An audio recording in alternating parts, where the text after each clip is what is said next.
Nah, pernah nggak kalian melihat dua orang di kantor yang sama, masuk di tahun yang sama, bahkan mungkin lulus dari kampus yang sama? Tapi setelah 3 tahun, nasib mereka itu bagaikan bumi dan langit. Nah, yang satu gajinya masih stuck di angka 5 juta, sementara yang satunya lagi sudah tembus di angka 15 juta. Nah, ironisnya, kalau kita lihat dari beban kerja, orang yang gajinya 5 juta itu jauh lebih terlihat sibuk. Dia datang paling pagi, pulang paling malam, bahkan satpam itu sampai hafal dengan mukanya. Nah, dan meja kerjanya juga paling berantakan dan penuh dengan dokumen. Nah, sementara yang gajinya 15 juta ini, dia lebih terlihat santai, lebih sering ngopi, bahkan pulangnya juga tenggo. Nah, tapi kalau ada kenaikan jabatan, namanya duluan yang paling lebih sering disebut. Nah, banyak orang yang malas berpikir seperti ini. Ah, itu mah cuman beruntung. Ah, dia mah pintar ngejilat, makanya atasan itu senang, makanya atasan itu suka pada dia. Nah, tapi benarkah faktanya bisa sesederhana itu? Di kesempatan kali ini, Hari Baik Institute akan membongkar sebuah fakta yang tidak pernah atau memang sengaja tidak pernah dibahas HRD kalian atau bos kalian. Yang ternyata ada invisible skill atau kemampuan tak kasat mata yang membuat perusahaan itu ikhlas untuk membayar seseorang 3 kali lebih mahal daripada biasanya, meskipun dia tidak terlihat sibuk. Nah, maka daripada itu, di sini kita akan membedah mengapa ada orang yang cuma digaji 5 juta dan mengapa ada orang yang santai, tidak terlihat sibuk, tapi bisa mendapatkan gaji sebesar 15 juta per bulan. Nah, maka daripada itu, kamu wajib untuk menonton video ini sampai habis. Nah, mari kita bahas secara jujur. Nah, banyak dari kita terjebak dari pola pikir yang sudah basi dari zaman sekolah dulu. Kalau saya rajin, saya pasti dapat nilai bagus. Nah, kalau di kantor diterjemahkan seperti ini. Kalau saya kerja sampai lelah, kalau saya kerja sampai tipes, maka gaji saya harus naik. Nah, sayangnya dunia kerja itu bukan sekolah yang ketika nilainya bagus, dia akan dapat juara. Dunia kerja juga tidak peduli seberapa banyak keringat yang menetes dari dahi Anda, karena pada dasarnya yang mereka pedulikan itu cuma satu hal. Berapa besar nilai tambah Anda yang bisa Anda bawa ke meja mereka. Nah, dan faktanya orang yang digaji 5 juta itu biasanya dibayar untuk output. Nah, output itu apa sih sebenarnya? Output itu adalah sesuatu hal yang berkaitan dengan operasional, teknis, dan kerjaan rutin. Nah, contohnya Anda itu diminta untuk menginput 100 data ke Excel, membalas 50 email komplain, atau merapikan arsip di sebuah gudang. Nah, masalahnya adalah pekerjaan ini murah karena bisa dilakukan oleh siapapun. Ia cukup diberi pelatihan singkat selama 2 hari saja, itu sudah bisa. Nah, maka daripada itu, ketika Anda masuk ke dalam kategori ini, Anda itu menjadi gampang untuk digantikan. Kalau misalnya Anda resign hari ini, perusahaan itu tinggal pasang loker, dan besok sudah ada 10 orang yang mengantri untuk menggantikan Anda. Nah, itulah kenapa harganya murah. Nah, sementara orang yang dibayar 15 juta itu masuk dalam kategori outcome karena dia memberi dampak nyata bagi bisnis perusahaan. Nah, jadi tugas mereka itu bukan cuma input data, tapi mereka itu ikut dalam menganalisa data. Bahkan mereka itu bisa menemukan alasan mengapa perusahaan itu bisa rugi 20% setiap tahunnya. Ya, mungkin karena stok barang yang terus menumpuk dan lain-lain. Nah, lalu mereka memberikan solusi. Pak, mungkin kita harus mengubah sistem stoknya supaya uang kita nggak mati di gudang. Dan hasilnya, boom, karena mereka baru saja menyelamatkan uang sebesar miliaran rupiah untuk perusahaan. Nah, bisa dibayangkan jika kondisinya kamu adalah pemilik perusahaan itu, mana yang akan Anda bayar secara mahal? Orang yang cuma ngetik data tanpa tahu apa artinya, atau orang yang bisa menyelamatkan uang perusahaan senilai miliaran rupiah? Jadi, kamu harus menanyakan diri kamu secara jujur, apakah kamu itu sekedar tukang ketik atau seorang pemecah masalah yang strategis? Nah, di sini saya akan menjelaskan 3 hal yang membedakan mengapa orang itu bisa digaji 5 juta dan mengapa orang itu bisa digaji 15 juta.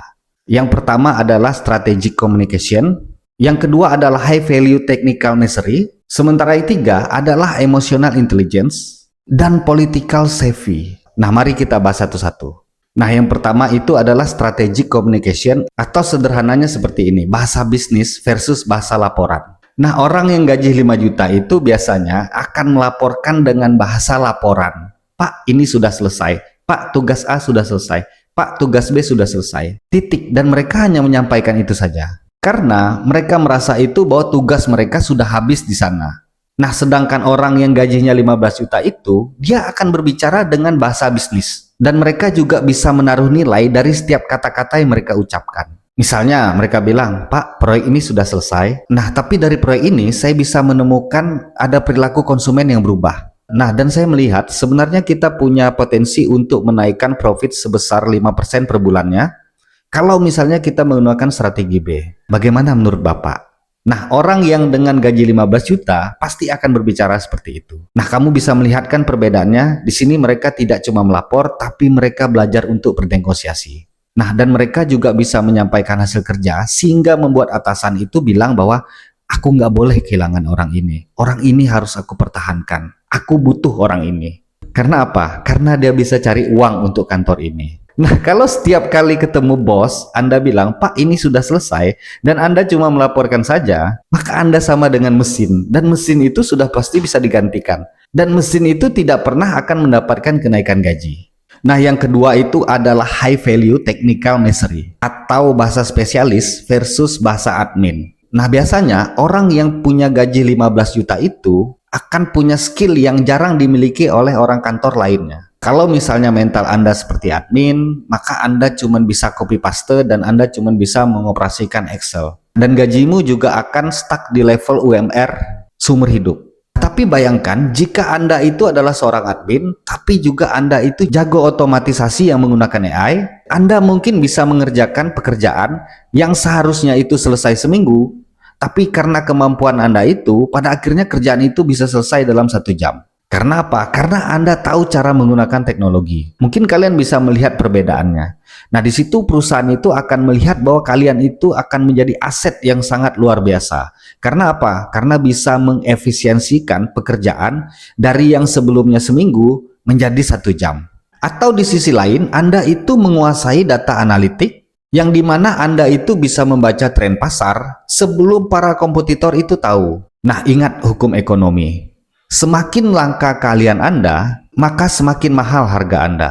Nah, maka daripada itu, Anda harus berhenti menjadi orang yang biasa-biasa saja, yang bisa digantikan oleh anak magang setiap saat.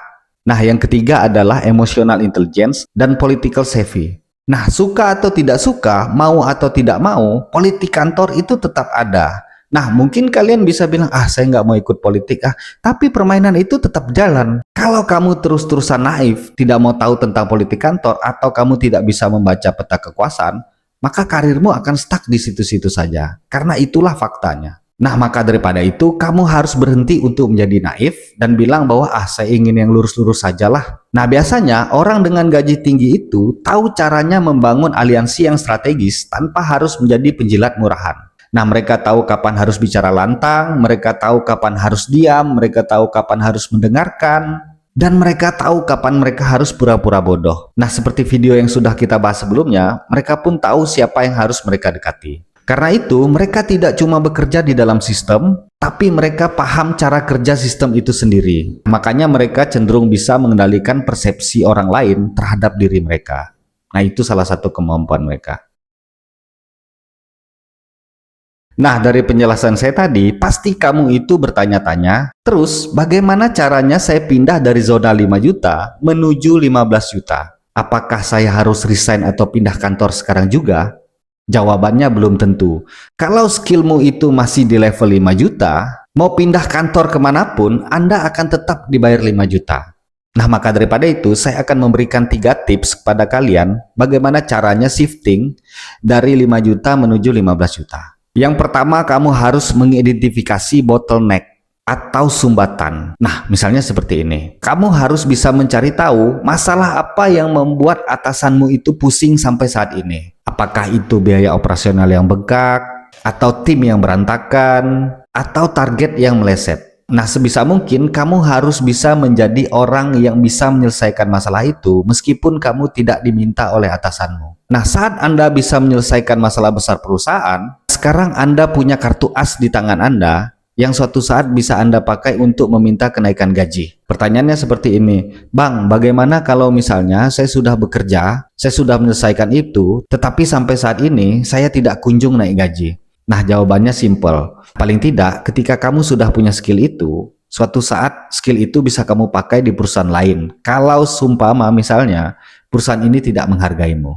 Nah, yang kedua adalah aturan 80-20. Nah, apa itu aturan 80-20? Gunakan waktu 80% Anda itu untuk kerja, supaya Anda nggak dipecat.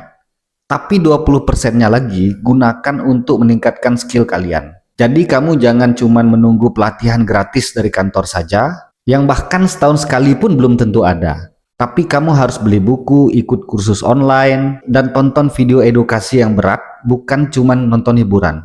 Nah, saat skill kalian itu sudah 15 juta, tapi kantor itu cuma mampu membayar 5 juta, jangan marah. Itu artinya perusahaan lain sudah siap untuk menjemput kalian. Nah, kalian tinggal melamar ke perusahaan lain yang mau membayar dengan harga yang lebih pantas, dan kantor lama pasti akan menyesal karena telah melepaskan aset berharganya, yaitu dirimu. Nah, kesimpulannya, mungkin tadi kalian sudah melihat perbedaan antara orang yang gajinya 5 juta dan 15 juta. Nah, selisih 10 juta itu bukan berarti kamu harus menyelesaikan segudang pekerjaan yang menumpuk sehingga badanmu lelah, sehingga badanmu capek. Tidak seperti itu. Tapi soal seberapa besar masalah perusahaan yang bisa kalian selesaikan. Nah, kalau video ini bikin kalian sakit hati, bagus. Artinya, kamu masih punya keinginan untuk berubah. Nah, kalau kamu merasa bahwa video ini sangat mendukung kamu untuk naik kelas, maka subscribe sekarang juga, like, dan tulis di kolom komentar. Nah, sekarang giliranmu. Saya mau tes seberapa serius kalian, dan tulis di kolom komentar. Apa satu skill spesifik yang akan kalian kuasai dalam 6 bulan ke depan, agar value kalian terus bertumbuh di tempat kerja. Dan nanti hasilnya akan saya bacakan satu-satu.